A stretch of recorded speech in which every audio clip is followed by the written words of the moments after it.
नमस्कार। उत्तर प्रदेश की सियासत में एक बार फिर से कांग्रेस पार्टी के लिए दिक्कतों का सामना करना पड़ रहा है।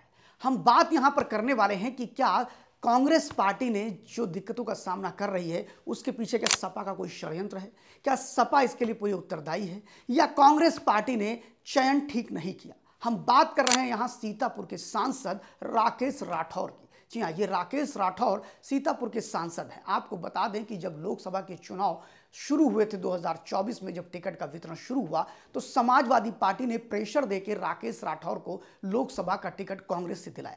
फिलहाल यहां पर नकुल दुबे जो कांग्रेस बहुजन समाज पार्टी से कांग्रेस में आए थे, उनका टिकट पहले कांग्रेस पार्टी ने फाइनल कर दिया था। नकुल दुबे चुनाव के प्रचार में भी उतर गए थे। फिर वहां पर एक तरह से उनका विरोध शुरू होने लगा। विरोध होने के बाद फिर उन्होंने खुद ही कह दिया कि भाई मैं नहीं लड़ना चाहता हूं। और ऐसी परिस्थिति में समाजवादी पार्टी के मुखिया, ये कहा जाता है कि अखिलेश यादव ने कहा कि आप राकेश राठौर को चुनाव में उतार दीजिए। आपको पता है कि राकेश राठौर कौन है? राकेश राठौर समाजवादी पार्टी से इन्होंने अपनी राजनीतिक जीवन की शुरुआत करी थी। 2017 में इन्होंने पाला बदल करके भारतीय जनता पार्टी से सीतापुर से चुनाव लड़ा था और वहां पर ये विधायक के रूप में निर्वाचित हुए थे। 2022 में भारतीय जनता पार्टी ने इन्हें टिकट नहीं दिया क्योंकि राकेश राठौर के ऊपर कई तरह की उनकी शिकायतें थीं और सबसे बड़ी चीज़ कि वो योगी आदित्यनाथ पर भी खुली टिप्पणी कर दिया करते थे। अपनी ही सरकार को आए दिन कटघरे में खड़ा करते थे। बिन बात के विपक्ष नेता की तरह वो बर्ताव करते थे। ये सारी चीज़ें भारतीय जनता पार्टी को काफ़ी खलती थी और इसकी स्थिति ये नहीं, उन्होंने तो मुख्यमंत्री के ओएसडी तक को इतनी भद्दी और इतनी बुरी बातें करी। उसके बाद में उसका ऑडियो तक वायरल कर दिया था, जिसको लेकर भारतीय जनता पार्टी ने बड़ी गंभीरता से इस विषय को लिया। उनका कहना है कि जो भी बातें करनी हो बंद कमरे में हो, हमारी आपकी जो बातचीत होगी वो बंद कमरे में अपनी शिकायत करिए, बाहर नहीं। ऐसा भारतीय जनता पार्टी का मानना है। और इन परिस्थितियों में जिस प्रकार राकेश राठौर ने उस ऑडियो को वायरल किया, जो कि मुख्यमंत्री कार्यालय से उनके ओएसडी उनसे बातचीत कर रहे थे, जिस प्रकार वो भद्दी भद्दी और टिप्पणियां कर रहे थे,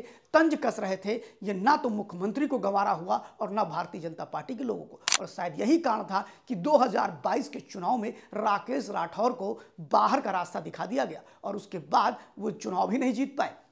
आपको बता दें, फिर जब 2024 का लोकसभा चुनाव आया तो राकेश राठौर को समाजवादी पार्टी के नेता और प्रमुख अखिलेश यादव के दबाव में कांग्रेस पार्टी ने उनको टिकट दे दिया। उन्हें क्या पता था कि ये दागी व्यक्ति है, उन्हें क्या पता था कि इनके ऊपर महिलाओं के आरोप लगने वाले हैं। फिलहाल इस पूरे मामले पर जहां कांग्रेस पार्टी ने 6 सीटें लोकसभा में जीत करके आत्मबल को बढ़ाया, वहीं पर राकेश राठौर जैसे जब उनके सांसद एक महिला के उत्पीड़न के आरोप में आरोपित होते हैं तो मामला और तूल पकड़ लेता है। आपको बता दें कि राकेश राठौर 17 जनवरी को उनके ऊपर एक एफआईआर लॉन्च करी गई और कहा गया कि उन्होंने एक महिला का उत्पीड़न किया, उसको पार्टी में पद दिलाया था, उसके साथ कई वर्षों तक वो शोषण करते रहे, उससे कहा कि मैं शादी करूंगा, फिर शादी से मना कर दिया। फिलहाल राकेश राठौर के ऊपर जो महिला ने आरोप लगाया उसको लेकर पुलिस ने विवेचना शुरू की और 21 तारीख को उनसे 21 जनवरी 2025 को कहा कि आप आकर के अपना बयान दर्ज करें। राकेश राठौर तब से भागते फिर रहे हैं।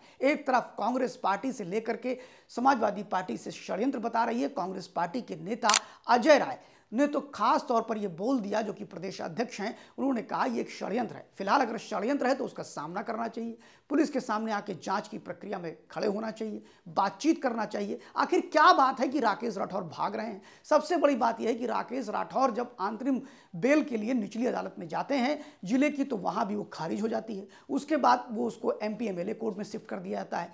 एमपी एमएलए कोर्ट में भी उनकी याचिका खारिज हो जाती है, उनको अंतरिम बेल नहीं मिल पाती है। अभी भी उनको पुलिस ढूंढ रही है और वो भागे भागे फिर रहे हैं। इस पूरे मामले पे देखा जाए तो नुकसान किसका है? नुकसान सिर्फ कांग्रेस पार्टी का हो रहा है। एक बार फिर कांग्रेस पार्टी का नेता जब बलात्कार और महिला उत्पीड़न जैसे मामले में फंस जाता है तो प्रियंका गांधी के वो नारे लड़की हूं, लड़ सकती हूं जैसे नारे खोखले साबित होने लगते हैं। खासतौर राकेश राठौर का जो बैकग्राउंड है वो बहुत अच्छा नहीं है। वो किसी भी दल में अनुशासित नहीं रहे, खासतौर समाजवादी पार्टी में भी नहीं रहे और समाजवादी पार्टी के लोगों से उनका संबंध बहुत अच्छा रहा है। आपको बता दें कि समाजवादी पार्टी के नेता के दबाव में जिस तरह राकेश राठौर को टिकट दिया गया, उसके बाद भी उनका अहंकार झलकता था। आपको बता दें समाजवादी पार्टी के कई प्रवक्ता ये कहते हुए दिखते हैं कि हमने कांग्रेस पार्टी को जहां जहां कहा इनको टिकट दो, वो चुनाव जीत गए, और जहां जहां उन्होंने अपने मन से टिकट दिया वो चुनाव हार गए। कांग्रेस समाजवादी पार्टी के लोग तो बड़े दम के साथ ये भी कहते हैं कि कांग्रेस पार्टी सिर्फ चुनाव लड़ने के लिए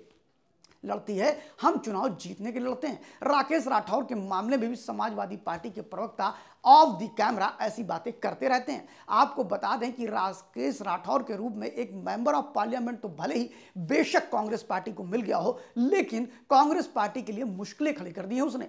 आज की डेट में महिला उत्पीड़न को लेकर के कांग्रेस पार्टी बैकफुट पर दिखाई पड़ती है। आपको बता दें कि राकेश राठौर ने जिस प्रकार भगेड़ूपना शुरू किया है और दिल्ली से लेकर के उनको कानपुर, दिल्ली, इसके अलावा इटावा और कई जगह उनकी छापेमारी चल रही है, वो एक तरह से काफी शर्मनाक है कांग्रेस पार्टी के लिए। फिलहाल राकेश राठौर अब कांग्रेस पार्टी के लिए धब्बा हो चुके हैं और उस समय जब लड़की हूं, लड़ सकती हूं और महिला उत्पीड़न जैसे और हाथरस जैसे मुद्दे को जब समय समय पर राहुल गांधी गरमाते हैं तो उन्हीं की पार्टी में एक बलात्कारी, एक महिला का शोषण करने वाला सांसद अगर है तो उनकी बातों में वो वजन नहीं रह जाता है। इसलिए कांग्रेस पार्टी को फिर से विचार करना चाहिए कि सहयोगी दलों के दबाव में चरित्रहीन लोगों को टिकट देकर देते हैं तो ऐसे ही परिणाम भुगतने पड़ेंगे, ऐसे ही खामियाजे भुगतने पड़ेंगे। फिलहाल कांग्रेस के लिए सिरदर्द बन गया है ये राकेश राठौर।